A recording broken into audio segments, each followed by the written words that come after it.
凯米风台连续的好大雨，造成台南地区未少个所在来积淹水，中央甲地方嘛拢到场来勘灾。不过，台南市议会国民党团甲无党联名，对着台南是赖总统的本命区，结果总统却只到高雄甲屏东来勘灾，而跳过台南。议员表示，互未少的台南乡亲，因为等未到总统的慰问，感觉心寒。一直以来，我们台南就是我们的赖总统的本命区。那既然您都到了高雄、屏东、台东等等的地区，为何没有回到台南？那台南这一次其实前2天的状况就非常的严重，包含到第3天，我们整个安南区都淹水，淹得非常的离谱了哈。我只有抓了几张照片让大家看一下哈，这个是我们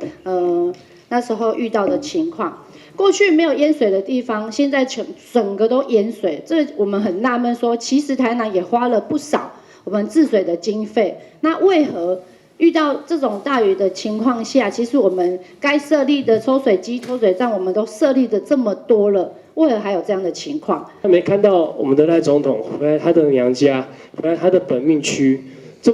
其实很多台南的灾民真是等不到他的一句问候。伊是台南市民该拥护起来的，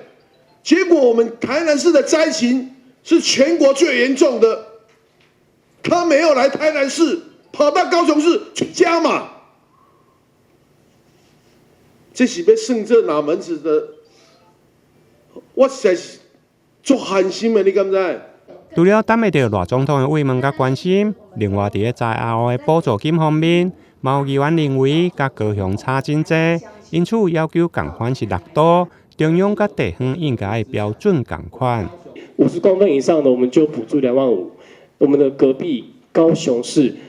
他们的补助金你有达到标准是补助到3万5，